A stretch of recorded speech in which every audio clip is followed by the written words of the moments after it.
Today I'm working on a 1900s new domestic made by the Domestic Sewing Machine Company. This is a vibrating shuttle machine with a little bit of extra, something a little extra special that I will show you once we get this threaded.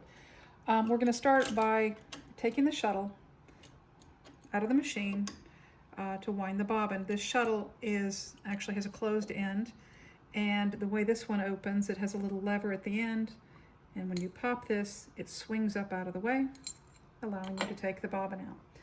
To wind the bobbin on this particular machine, I usually like to get it started and wrap it a couple of times. It will use the bobbin winder here that comes in and presses against the belt. When winding the bobbin, there is actually a little hole at the end that fits on a pin on the bobbin winder, so you'll need to make sure that that's seated there. It goes down through the guides. To wind the bobbin, you'll want to loosen this screw here, which allows the pulley part to move freely. This machine travels in an over and away direction, so winding the bobbin goes like this.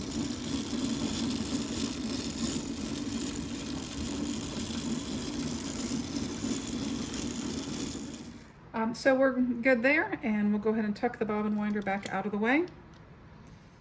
Once you're done, we'll go ahead and put this in the shuttle. The thread is going to come over the top, and holding with the pointed end down, you'll slide it in to the shuttle, and in doing so it'll come out the slot here. And when you swing the arm up, there's 2 points where you need to pass the thread. This first one here and the second one there. So you want to make sure that the thread loops through both parts, and then you'll pull it and allow it to shut, sliding it back the same way that you opened it, and then give it a tug, and it's all threaded and ready to go. So this goes back in the machine here,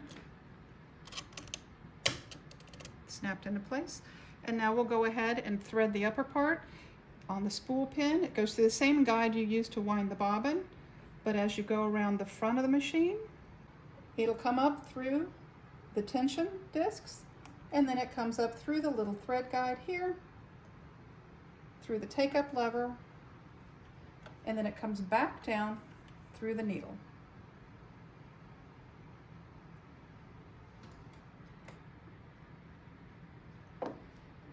There are no additional guides after the take-up lever. It just comes back down.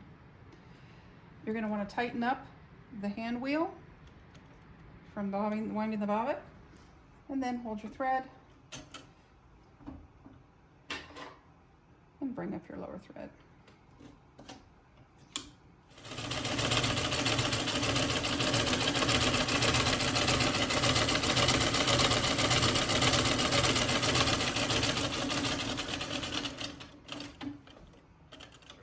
This machine is unique because you can push this here to release the tension on the tension discs to pull your thread out, and then we'll cut there, and it sews a very nice stitch.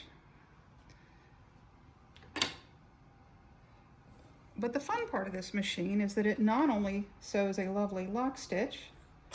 We're going to open that back up and take out the shuttle.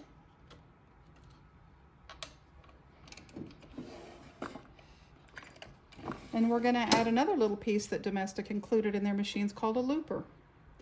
This little looper actually attaches right in here, having it seated, and then you clamp it down.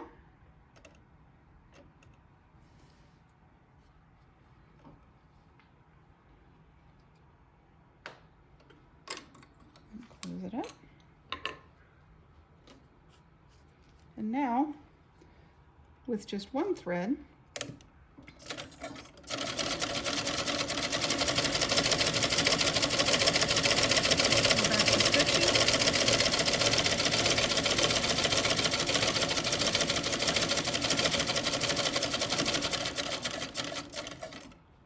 but this time